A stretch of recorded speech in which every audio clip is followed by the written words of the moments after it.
नई कहानी देखने के लिए चैनल को सब्सक्राइब करें और बेल आइकन दबाना ना भूलें। भारत देश के अलग अलग हिस्सों में कई तरह की चाय बनाई जाती है, जैसे कि ग्रीन टी, ब्लैक टी, कुल्हड़ वाली चाय, lemon tea, herbal tea, purple T इत्यादि। चाय की शौकीन चेतना कमरे में ब्लैंकेट ओढ़े सो रही होती है। तभी खिड़की से आ रही सूरज की किरणें उसकी आंखों पर पड़ने के कारण उसकी नींद खुल जाती है और उसकी नजर घड़ी पर जाती है, जिसे देखकर वो बोलती है, 8 बज गए, माँ अभी तक मेरी चाय लेकर नहीं आई। अगर दूध वाला नहीं आया था तो मुझे ग्रीन टी ही दे देती। उन्हें अच्छे से पता है कि बिना चाय पिए मेरी बॉडी में फुर्ती नहीं आती। चेतना जल्दी से नीचे आकर अपनी माँ को आवाज लगाती है।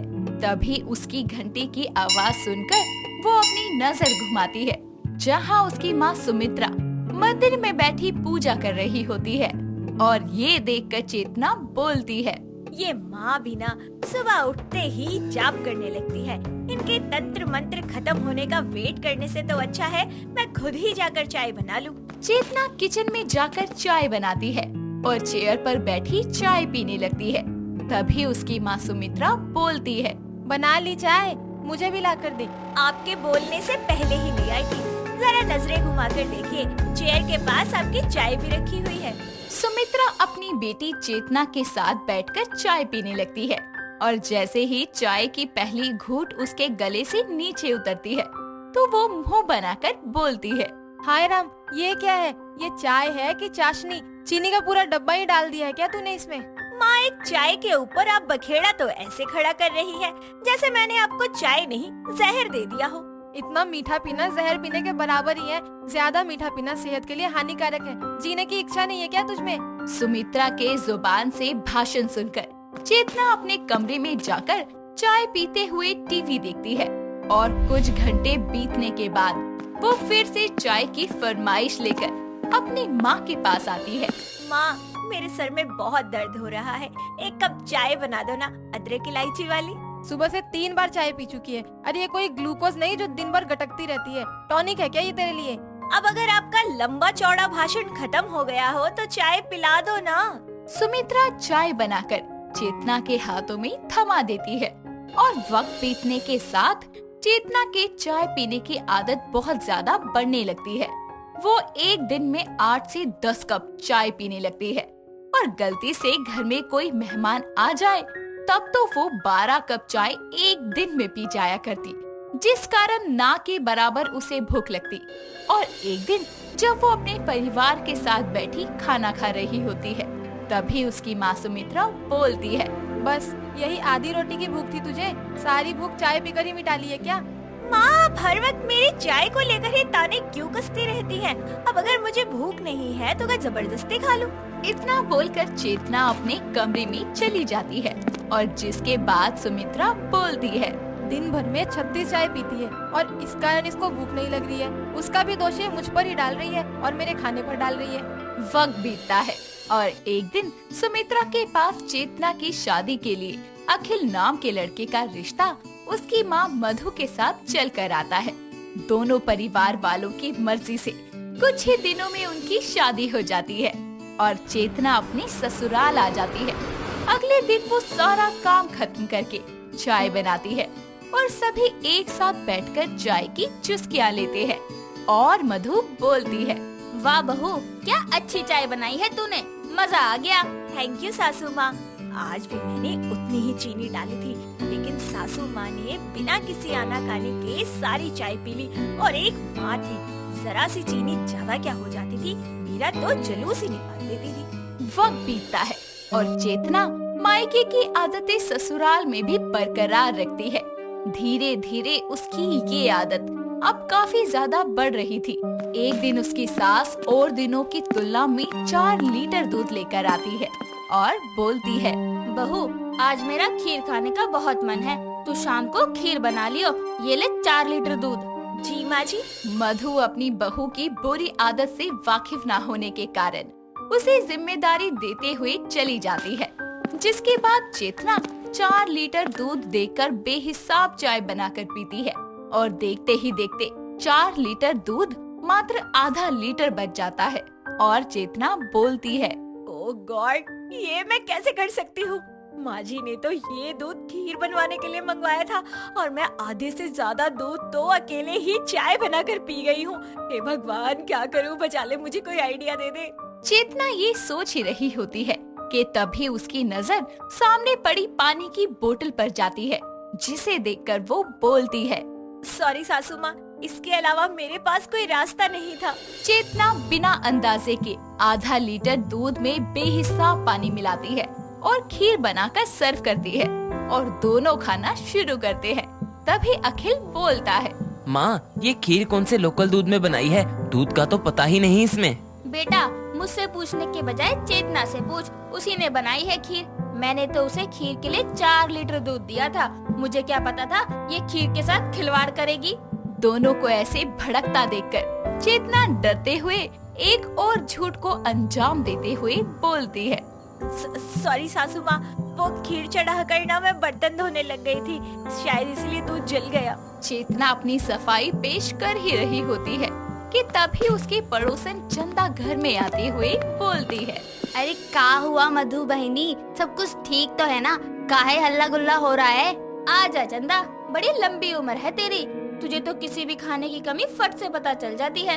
जरा इस खीर को खाकर बता कि कैसी है। बहुरिया बनाई है का? चंदा मधु के हाथ से बनी खीर खाती है और बोलती है। अहिरे दादा, ई कौन खीर है? इमे तो पूरा पानी मिलल है। इके खीर नहीं, गंगा जमुना के धारा बोलत है। और आज हम अपन खिड़की से देखे रही तोहार ई बहुरिया किचन में सारा दिन चाय पियत रही, तभी तो इके शरीर दिन पर दिन सूखल जाता है। इस तरह चंदा चेतना के झूठ का पर्दाफाश करती है, जिसके बाद मधु बोलती है। वाह रे मेरी छोटी बहू, कितनी सफाई से झूठ बोल रही है तू कि दूध जल गया, जबकि बिल्ली की तरह सारे दूध को अपनी चाय के चक्कर में चट कर गई तू। अब कल से घर में दूध ही नहीं आएगा, तब देखती हूँ दिन भर 75 कप चाय बनाकर कैसे पीती है तू। इस तरह चेतना की चाय की चोरी पकड़ी जाने के कारण मधु घर में दूध ना लाने की ठान लेती है और अगले दिन चेतना किचन में खड़ी दूध का इंतजार कर रही होती है। लेकिन जब उसके इंतजार पर पानी फिर जाता है तो वो बोलती है। माँ जी का इंतजार करने से तो अच्छा है कि मैं ब्लैक टी बनाकर पी लूं। ऐसे भी रोज रोज दूध वाली चाय पीकर मैं अब उब गई हूँ। और माँ जी को क्या लगता है कि अगर वो घर में दूध नहीं लाएंगी तो क्या मैं चाय पीना बंद कर दूंगी? हरगिज नहीं। इस तरह चाय पीने की शौकीन चेतना ब्लैक टी बनाकर मजे से पीने लगती है। ऐसे ही 2 दिन बीत जाते हैं और दूध ना होने के कारण कभी वो लेमन टी पीती तो कभी ब्लैक टी। ऐसे ही जब शाम को अखिल घर आता है तो चेतना उसे सॉरी बोलकर मना लेती है और दोनों डिनर के लिए बाहर जाते हैं। वक्त बीतता है और दोनों घर की तरफ आने लगते हैं। तभी चेतना की नजर चाय की एक दुकान पर जाती है और वो बोलती है। अखिल, वो देखो ना, कुल्हड़ वाली चाय मुझे पीनी है, प्लीज चलो ना।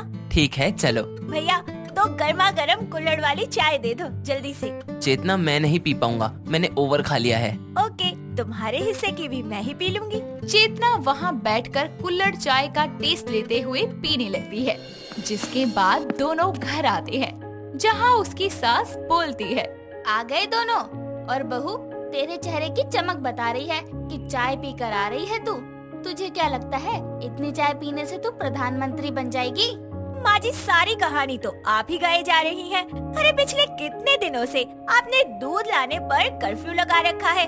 वो तो मेरी अच्छी किस्मत थी जो आज मुझे रास्ते में कुल्हड़ वाली चाय नजर आ गई। आय हाय, क्या स्वाद था उसका, क्या सुहानी खुशबू थी। मुझे तो अभी भी बार बार याद आ रही है। बहू, ज्यादा दूध की चाय ना बड़ी नुकसानदायक होती है, समझी? और तू तो एक दिन में 10-10 चाय पी जाती है। माँ जी, चाय के बिना मेरा जिंदा रहना तो नामुमकिन है और इस आदत को छोड़ना वो तो मेरे लिए एक चुनौती भरा काम है। मैं एक पल को जीना छोड़ सकती हूँ, लेकिन चाय पीना नहीं। चाय मेरा पहला प्यार है। बहू, चाय हमारी जिंदगी का हिस्सा जरूर है, लेकिन तूने इसे गंदी आदत बना रखा है। एक दिन में तू बेहिसाब चाय पिएगी तो आगे जाकर तुझको ही दिक्कत होगी। ज्यादा चाय पीने से गैस की समस्या होती है, भूख नहीं लगती। अगर तू मुझसे वादा करेगी कि तू अपनी अनलिमिटेड चाय को लिमिटेड कर ले तो मैं सोचूंगी। अपनी सास मधु की डिमांड सुनकर चाय की शौकीन चेतना सोच में पड़ जाती है, जिसके बाद वो बोलती है, माँ जी मुझे आपकी हर शर्त मंजूर है। कम से कम दिन में एक बार तो दूध वाली चाय नसीब होगी। कुछ नहीं इसे तो कुछ यही सही अच्छा है। और इस तरह चेतना अपनी सास की शर्त के लिए मान जाती है, जिसके बाद चेतना की ज्यादा चाय पीने की बुरी आदत वक्त रहते काबू में आ जाती है। रुचि एक बहुत ही खूबसूरत पर तेज तर्रार किस्म की लड़की थी और गुस्सा तो उसकी नाक पर धरा रहता था। वो अपनी माँ निशा और पिता अमरीश के साथ दिल्ली में रहा करती थी।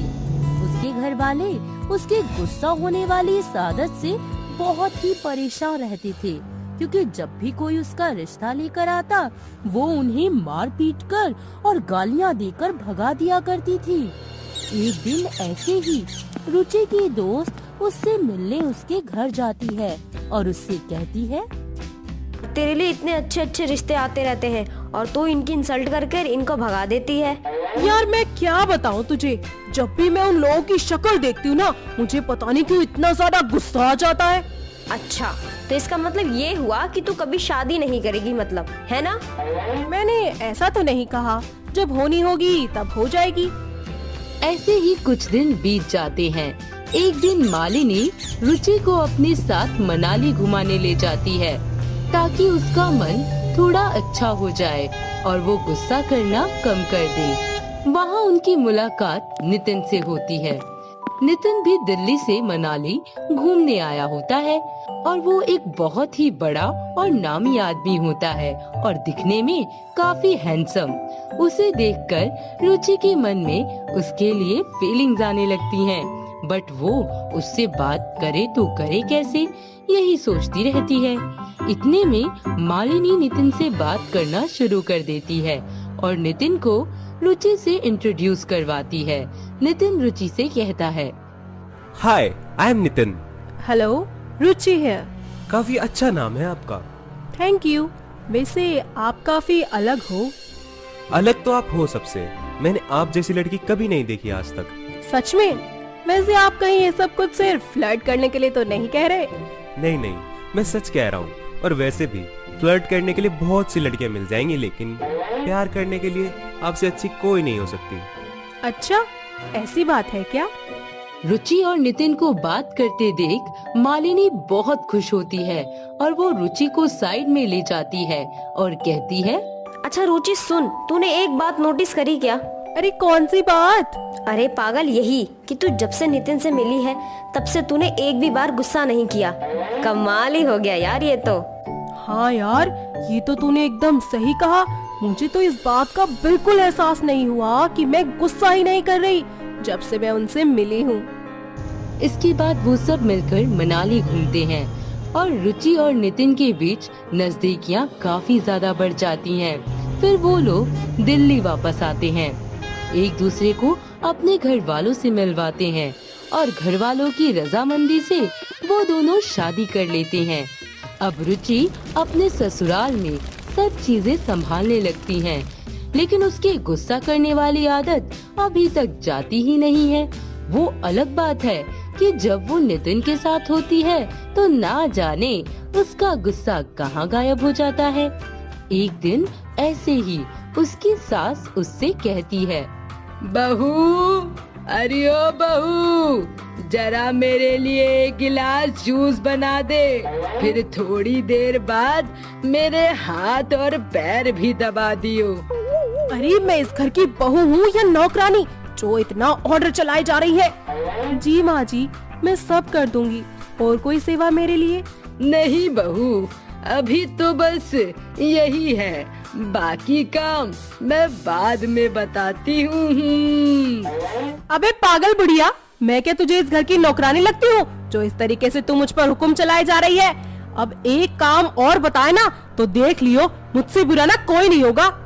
अरे बहू, ये तू क्या कह रही है और मुझसे ऐसे कैसे बात कर रही है? और कैसे बात करे तुझसे? तेरी आरती उतारू क्या, या तो कहे कि प्रधानमंत्री लग रही है जो तुझे इज्जत दूं? लगता है इसमें कोई भूत घुस गया है, नहीं तो ये कभी ऐसे तो बात नहीं करती थी। अबे चल, भूत घुसे तेरे अंदर, मुझे तो वैसे ही देखकर भाग जाएगा वो। बचाओ, अरे कोई बचाओ मुझे इससे। लगता है मैंने आज कुछ ज्यादा ही बोल दिया। माँ जी रुक जाइए, मेरी बात तो सुनिए एक बार। कामिनी रुचि की ये हरकत देखकर बहुत परेशान हो जाती है। फिर कामिनी नितिन को सब कुछ बताती है। बेटा, ये तू किसको अपनी बीवी बना कर ले आया घर में? आप ये सब क्या बोल रही हैं माँ? आपको पता भी है रुचि कितनी अच्छी लड़की है। मुझे भी यही लगता था बेटा, पर आज इस नागन ने अपना असली रूप दिखा ही दिया। मतलब क्या है आपका? मेरा मतलब ये है कि उसने आज सारी हदें पार कर दी। आप मुझे खुलकर बताएंगी कि क्या हुआ है आखिर? और फिर नितिन रुचि को बुलाता है और उससे पूछता है, रुचि, माँ ने मुझे बताया कि आज तुमने उनके साथ बदतमीजी की है, क्या ये सच है? नहीं नितिन जी, ऐसा कुछ भी नहीं है, और मुझे तो पता भी नहीं कि माँ जी किस बारे में बात कर रही हैं। पक्का ना? तुम्हें कुछ नहीं पता? जी नितिन जी, बिल्कुल पक्का। माँ, आप ऐसा क्यों कर रही हैं? आप क्यों मेरी और रुचि के बीच में दरार डालना चाहती हैं? पर बेटा, मैं सच बोल रही हूँ, झूठ बोल रही है तेरी ये नागन बीवी। हाँ माँ जी, आपको ये सब कहते हुए शर्म नहीं आती क्या? आप ये सब करते हुए अच्छी लग रही हैं, बताइए क्या मुझे? अरे पापन, मैंने तेरा क्या बिगाड़ा है जो तू मेरे साथ ऐसा कर रही है? मैं कहाँ कुछ कह रही हूँ, कर तो आप रही हैं, यहाँ पर खड़े होके तमाशा कर रही हैं। अब बस बहुत हो गया, अब कोई इस बारे में बहस नहीं करेगा। और माँ, आप भी ये झूठ बोलना बंद कर दीजिए। इसके बाद रुचि कामिनी से अकेले में बात करती है और उससे कहती है कि देख लिया माँ जी आपने मेरे खिलाफ जाने का नतीजा, क्या मिला आपको ये सब कुछ करके? अरे भगवान देख रहा है, क्यों कर रही है तू ऐसा मेरे साथ? वैसे मुझे ये सब कुछ करने का ना कोई शौक नहीं है, पर आपने ही मुझे मजबूर कर दिया ऐसा करने पर, तो मैं क्या करूं? हाय, मैंने मजबूर कर दिया? अरे बहू, मैंने क्या किया? आप खुद तो सारा दिन बिस्तर पर पड़ी रहती हैं और मुझ पर ऑर्डर चलाती रहती हैं, इसलिए मेरा दिमाग खराब हुआ और मैंने कर दिया। तो ये बात है, तू मुझे पहले ही बोल देती ऐसी बात थी तो मैं तुझे कुछ कहती ही नहीं। इसके बाद कुछ दिन ऐसे ही बीतते रहते हैं और रुचि का गुस्सा भी दिन पर दिन बढ़ता ही जाता है, जिससे कामिनी बहुत ज्यादा परेशान हो जाती है, पर वो कुछ कर ही नहीं सकती थी क्योंकि नितिन उसकी बात का एतबार ही नहीं करता। तो वो एक दिन अपने फोन पे सारी बातें रिकॉर्ड कर लेती है, जो भी रुचि उससे कहती है, और वो नितिन को सुना देती है। फिर नितिन रुचि से कहता है, ये सब क्या है? रुचि, तुम माँ से ऐसे कैसे बात कर सकती हो? मुझे माफ कर दीजिए नितिन जी, मैं ऐसा बिल्कुल नहीं करना चाहती थी, लेकिन मैं क्या करूं, माँ जी मुझे इतना सारा काम बता देती थी कि मैं पागल हो जाती थी और मेरे गुस्से पर बिल्कुल भी कंट्रोल नहीं रहता था। प्लीज नितिन जी, मुझे माफ कर दीजिए। वैसे तुम्हें इसकी सजा तो देनी चाहिए, पर तुम्हें अपनी गलती का एहसास हो गया है, इसलिए मैं तुम्हें कोई सजा नहीं दे रहा। पर मुझसे वादा करो कि तुम आज के बाद बेफालतू में गुस्सा नहीं करोगी, और माँ पर तो बिल्कुल नहीं। जी नितिन जी, मैं आपसे वादा करती हूँ कि आज के बाद ऐसा कभी नहीं करूँगी। इसके बाद रुचि का गुस्सा ठंडा हो जाता है और धीरे धीरे उसकी ये गुस्सैल आदत खत्म हो जाती है और वो अपनों की इज्जत करना शुरू कर देती है। धीरे धीरे उसकी जिंदगी में सब ठीक होने लगता है और सब खुशी खुशी एक साथ रहने लगते हैं। दोस्तों, अगर आपको ये कहानी पसंद आई तो इसे लाइक करें, शेयर करें और कमेंट करके बताएं कि कहानी में आपको सबसे अच्छा क्या लगा।